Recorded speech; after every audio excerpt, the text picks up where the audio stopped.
Jason Shrikar reminds me of a bizarro version of Pee-wee Herman, an absolute embodiment of soy. A little known fact about Jason Crunch is Bad Socialism Shrikar is that he has a girlfriend with 4 husbands who he plays Animal Crossing with. Look, I know he isn't a part of the failing, go woke, go broke Kotaku anymore, but like any ship, the rats always get out first. I mean, this guy could play the Penguin in the new Batman movie without any makeup. Oh, and also he's one of the same ones who defended the Netflix movie, which shall not be named. Yes, he's one of those people. And before we get started, ladies and gentlemen, I want to hit 50,000 subs before the end of 2020. I know we can do it because we have the best community, period. So hit the subscribe button and of course ring my notification bell, baby. Now, why am I in a bad mood? I'm in a bad mood because CD Projekt Red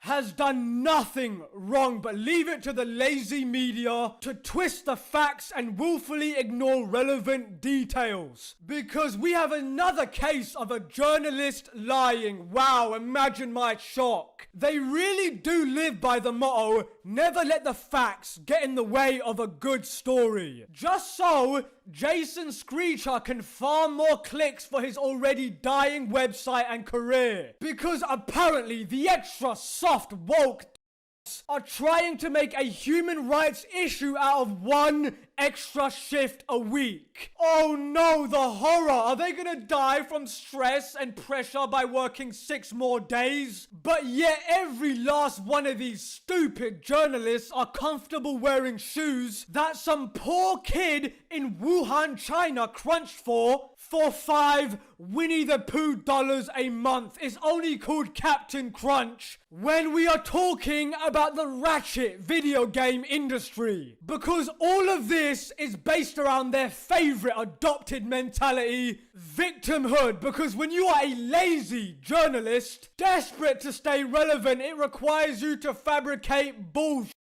Now, I'm normally impartial when it comes to Young Ye. I don't dislike him, but I don't really like his content either. But I'm sorry, I think he desperately needs a new pair of glasses. Because his head is looking more and more like an hourglass every day. All he does is read tweets for a living. I can see why he struggles to understand the very simple concept of work and extra hours. Wait, so according to Jason Screecher and Young Ye, Crunch is requiring employees to work overtime. Isn't that what the rest of the entire world calls being an employee? In this specific case, those good old Polish boys are splitting 10% of profits across all employees. So let's just say CD Projekt Red is forecast to net around $500 million in profit for its fiscal year, and they employ around 1,000 people. So in that situation, the average bonus is 50 grand per person. So let me see, working extra 6 days for the rest of the year for 50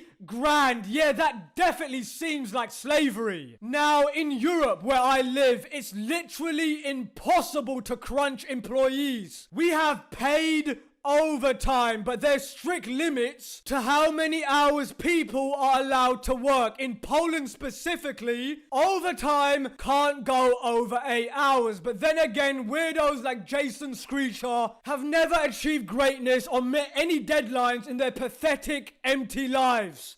Now that I actually think about it, maybe IGN, the Ignorant Gamers Network, who are complaining about this, by the way, should actually have real crunch time for all of their leading editors so they can realize what work actually is, instead of being on the hunt for new things to be outraged about. And before I go, one thing to keep in mind is that CD Projekt Red is a foreign company that doesn't play along with censorship to cater to some weird agenda. They already put the SJW superstar Alana Pierce into the game. You know who she is, famously known for ruining things like Funhouse. And on that bombshell, thank you for watching. Manix out.